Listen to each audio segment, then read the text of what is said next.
Halo Tribuners, dimanapun berada yang tetap setia menyaksikan tayangan spesial di YouTube dan fanpage Tribun Papua Official yang selalu menghadirkan tayangan-tayangan spesial kepada para penggemarnya.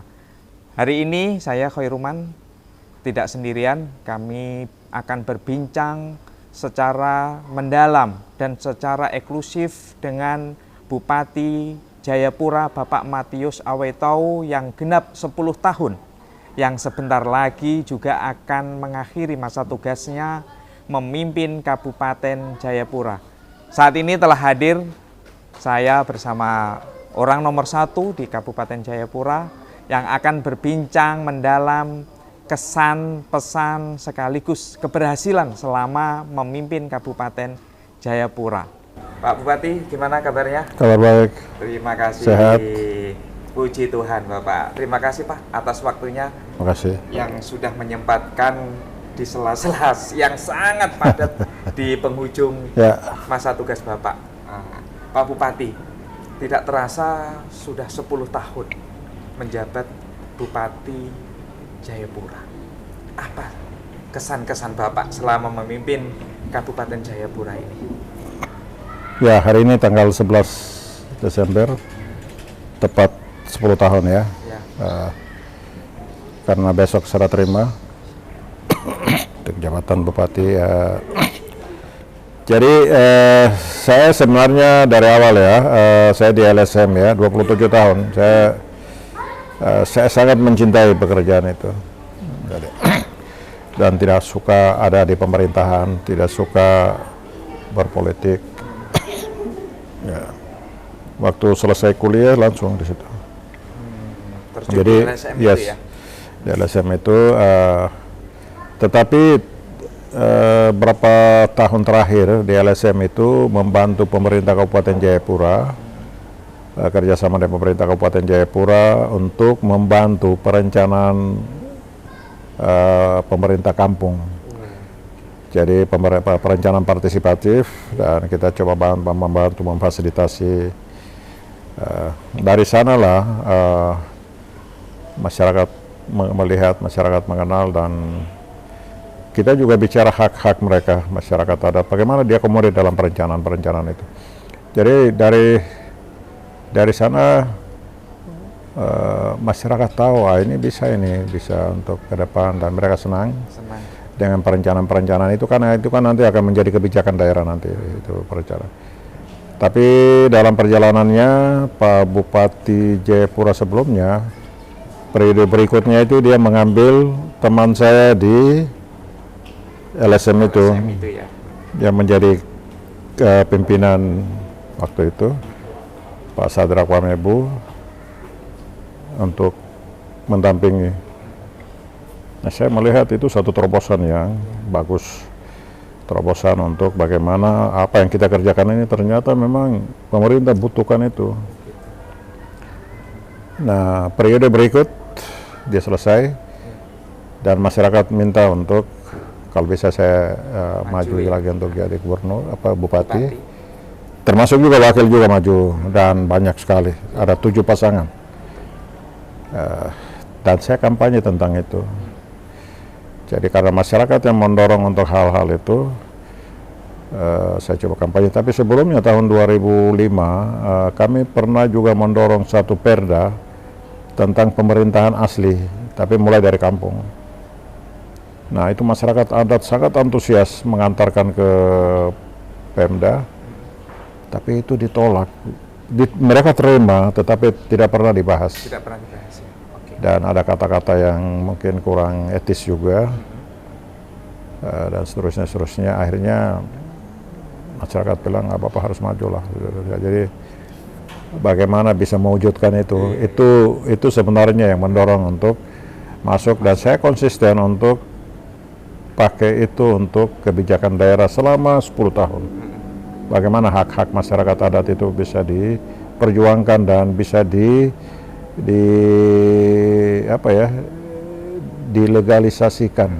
dilegalkan. Dan itu sudah terjadi dalam 10 tahun ini.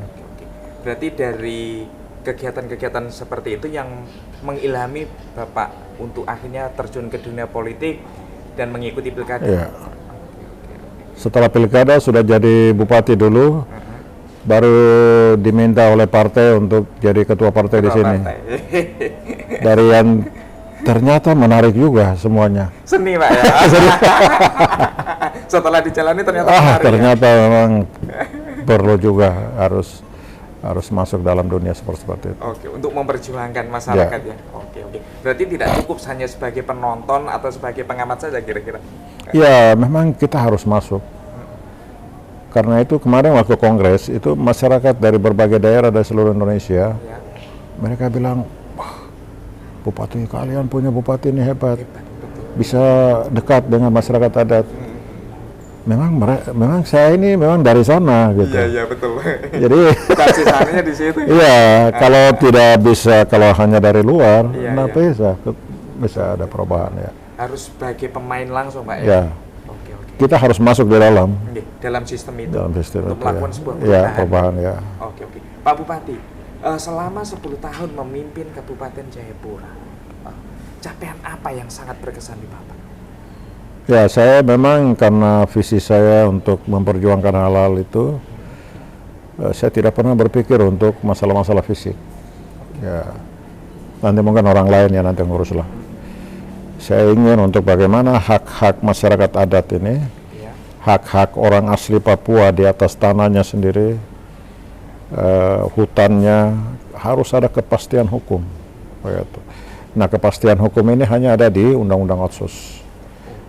Sampai hari ini, data-data itu kita tidak punya secara tertulis, dokumennya belum ada, kepastian itu.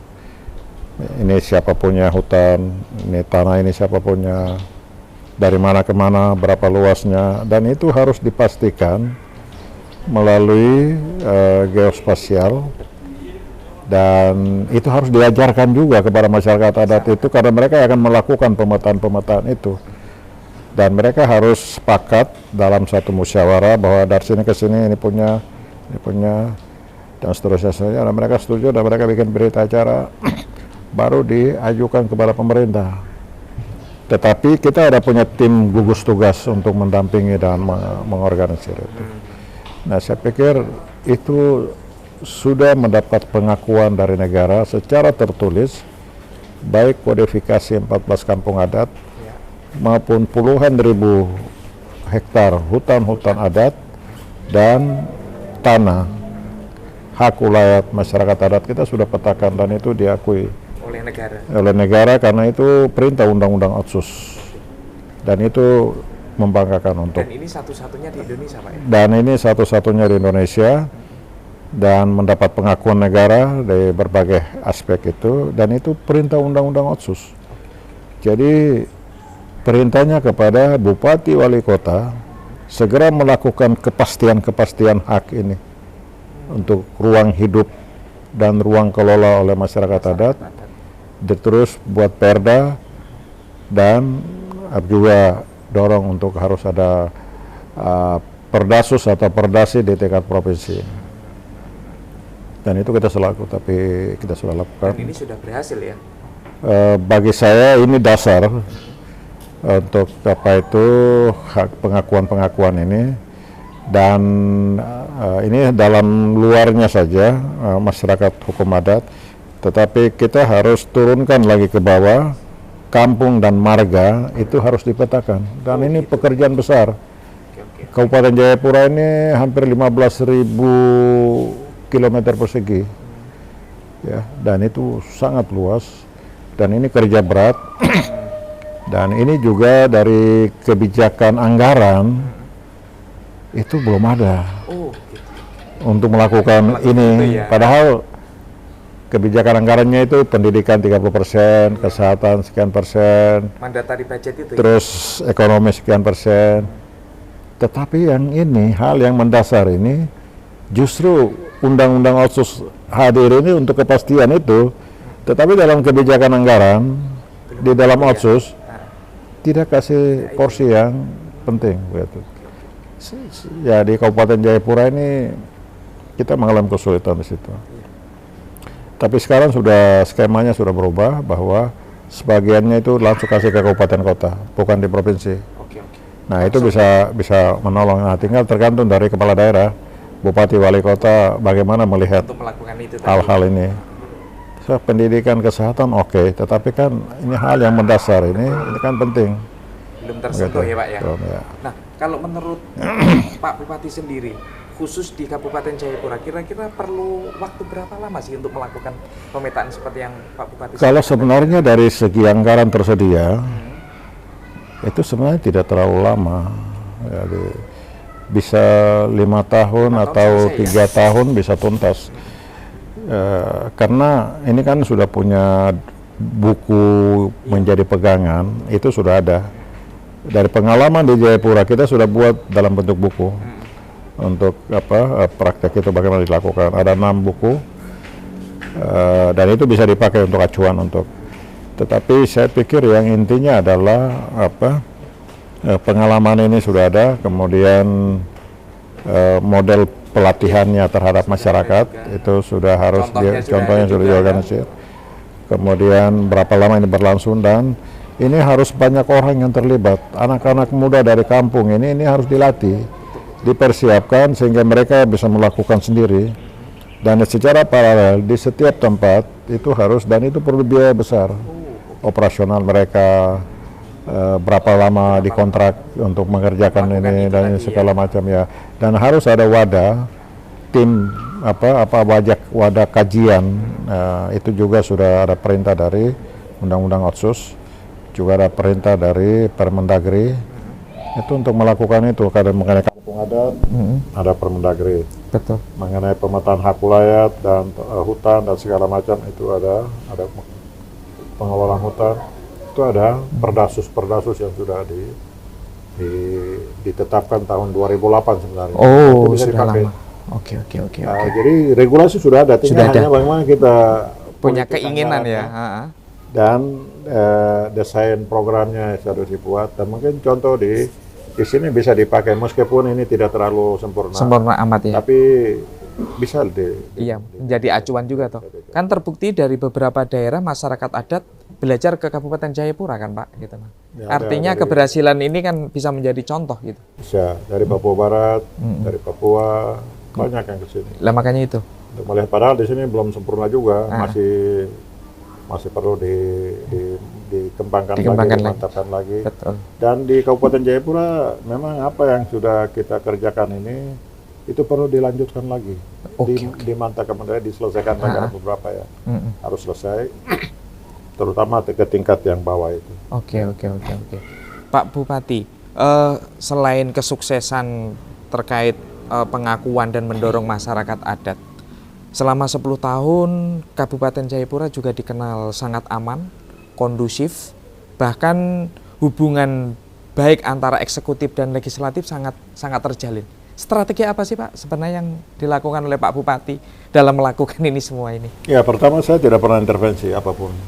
Oh gitu. Kepada DPR, wah ini harus ini ya, kalau tidak atau ada ancaman-ancaman gitu. Model komunikasi lain dan gitu. Dan itu tidak pernah ada. Jadi ya, biarkan aja.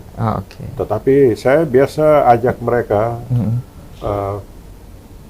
jalan-jalan, duduk bareng di mana, di luar dari kantor gitu ya. Kita jalan-jalan ke danau, di kapal, kita cerita-cerita, nanti kita makan siang di sana, atau kita ketemu di kafe, kita makan bersama di Jayapura. Diplomasi meja makan ini. Jadi itu untuk apa ya? Mereka silakan, mungkin ada hal-hal yang mereka rasa kurang ini, mereka ngomong, disampaikan ya. Jadi suasananya santai aja, sampai makan. Pak Bupati itu kenapa itu? Jadi bebas aja, jadi tidak terlalu. Dan itu penting, suasana keakraban, mencairkan suasana. Saya tidak pernah intervensi, mereka tahu.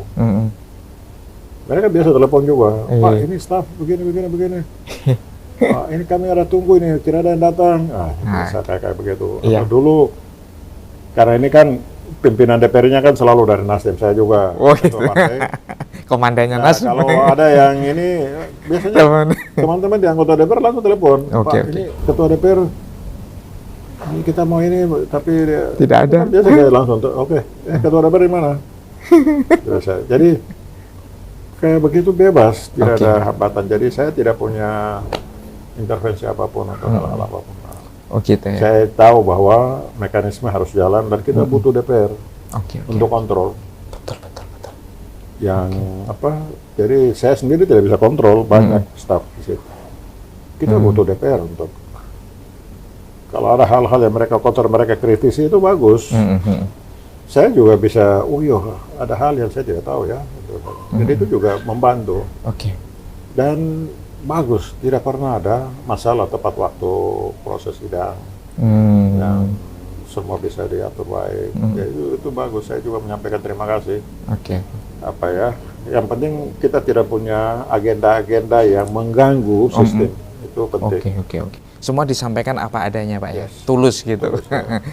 Pak Bupati, selama 10 tahun memimpin dan saat ini sudah selesai, apa kira-kira yang menurut Pak Bupati, ini penting tapi belum sempat terlaksana? Adakah yang seperti itu? Ya, pertama sistem birokrasi kita di daerah ini harus adaptif. Adaptif karena undang-undang otsus ada, keberpihakan terhadap orang asli Papua dan hak-hak mereka, dan itu harus diwarnai dalam sistem kelembagaan itu. Lembaga itu mewarnai atau berorientasi untuk mewujudkan itu. Jadi struktur kelembagaan ini tidak boleh kaku. Bila perlu ada dinas untuk masyarakat hukum adat. Gitu ya. Iyalah. Karena ini kan hanya sarana saja. Betul. Sarana ini kan untuk mengefektifkan pekerjaan. Kebijakan ini bisa berlangsung dengan baik mengenai otsus ini. Ini terlalu kaku. Bisa berubah. Dari politik anggaran juga terpaku dengan ini kan daerah otsus. Harus dilakukan perubahan-perubahan. Karena itu di Kabupaten Jayapura kami sudah lakukan satu kebijakan mengenai pelimpahan kewenangan kepada distrik. Jadi distrik menjadi pusat pelayanan publik. Pusat pelayanan dasar publik itu bisa diselesaikan di distrik. Sehingga distrik perlu ada alokasi dana yang cukup, kemudian juga staf yang kuat, tapi juga didampingi oleh tim pendamping yang kuat. Dan itu biaya besar. Tapi dia bisa menyelesaikan masalah pendidikan di bawah, kesehatan, data kependudukan. Mereka, karena itu menjadi pusat data dan informasi. Jadi saya pikir kebijakan-kebijakan itu kita sudah gariskan dan itu sudah diakomodir oleh pemerintah pusat dalam RIPP, dan saya berharap ini bisa diimplementasikan.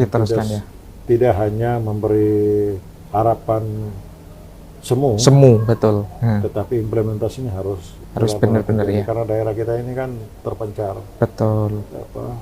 Kalau semua ditangani dari kabupaten atau provinsi, tidak memungkinkan lagi ya Pak ya. Ke bawah. Jadi bupati tidak pasti melakukan segalanya. Kalau ada pengadaan barang dan jasa yang bisa dilakukan kasih aja ke bawah. Jangan dihandle di atas terus. Semuanya. Supaya bisa muncul pemuda-pemuda Papua yang luar biasa, anak-anak muda bisa menghandle pekerjaan-pekerjaan ini.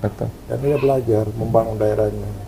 Ini di sini kita terlalu kaku melihatnya. Banyak proyek harus begini-begini. Tidak, ini proses pemberdayaan untuk menjadi entrepreneur, bisa menjadi pengusaha yang baik. Dan itu perlu dilatih juga. Orang-orang yang mau jadi pengusaha muda harus dilatih. Kasih pekerjaan, dievaluasi, kurang, dilatih lagi. Harus seperti itu. Dan itu distrik bisa lakukan masing-masing. Tidak terlalu besar-besar juga. Ini kelihatannya sangat korelasi dengan pernyataan Pak Bupati. Kita jangan terlalu atau mengharapkan terus bantuan dari pusat. Seperti itukah kira-kira? Ya, seperti itu, dan dengan demikian kita bisa ciptakan terlalu banyak pengusaha muda di sini, dan mereka bisa mengerjakan pekerjaan-pekerjaan yang banyak, kecil-kecil juga boleh, tapi mereka juga bisa menjadi pembayar pajak yang banyak. Oke. Ya, terus uang juga mengalir ke ya, sini. Dia tidak bawa keluar. Keluar ya. Pengusaha banyak ini kan terima uangnya keluar, belanja di mana, Oke. dapat keuntungan juga kasih keluarga di mana. Tapi kalau di sini semua mengalir di sini. Oke. Dan itu bisa selain kesejahteraan oleh mereka sendiri, tapi uang juga berada di sini, belanja juga luar biasa di sini. Oke. Dan partisipasi masyarakat juga dari waktu ke waktu semakin tinggi. Oke. Pak Bupati, yang terakhir, ada pesan-pesan khususkah yang harus dilakukan oleh pejabat Bupati Kabupaten Jayapura ini? Ya, kita sudah menetapkan RPJMD Antara untuk 3 tahun ke depan, 2023 sampai 2026. Nah, itu untuk apa? Karena kurun waktu yang cukup yang ditangani oleh seorang penjabat daerah ya, pejabat bupati ya. Karena itu kebijakan negara kita sudah siapkan, jadi dia tidak perlu membuat lagi. Dia hanya menjalankan saja apa yang sudah direncanakan, rencana pembangunan jangka menengah antara sebelum ada pejabat definitif. Oke. Jadi kita berharap ya tidak ada gerakan lain. Nah, itu harus patuhi apa yang sudah ada dan mudah-mudahan semua bisa jalan lancar. Ya. Termasuk kegiatan yang sudah dilakukan bagus seperti ini ya. Bisa diteruskan. Pengakuan kepada masyarakat adat ini. Masyarakat adat ini sangat mengharapkan itu. Betul. Mereka juga khawatir, aduh setelah Pak Bupati nanti gimana ya, karena apa yang kami sudah. Apakah berlanjut atau tidak gitu ya? Ya, saya berharap tetap dilanjutkan, Pak. Tolong lanjutkan. Betul. Karena itu harapan mereka. Kenapa? Karena sampai hari ini orang Papua paling tidak bahagia di Indonesia. IPM kita naik 72 ya di Kabupaten Jayapura. Apakah mereka bahagia? Belum tentu. Kenapa? Satu indikatornya tadi itu ya. Hal-hal ini. Oke. Mereka merasa tidak aman. Mereka ada dalam ancaman terhadap sumber daya mereka, sumber daya alam mereka. Betul. Nah, karena itu sentuhan ini perlu dilakukan supaya mereka bahagia, mereka sukacita, mereka ada kepastian hidup di negara yang kita cintai. Oke, terima kasih Pak Bupati atas waktunya. Semoga sehat selalu, semakin sukses. Apa yang menjadi harapannya bisa terwujud. Terima kasih. Tribuners, itulah bincang-bincang kami bersama Pak Bupati Kabupaten Jayapura, Bapak Matius Awetau, yang sebentar lagi akan mengakhiri masa tugasnya sebagai Bupati Jayapura selama 10 tahun. Saya Khoiruman bersama tim mengucapkan banyak terima kasih kepada para Tribuners yang tetap setia menyaksikan tayangan spesial di YouTube dan fanpage Tribun Papua Official. Terima kasih, sampai jumpa.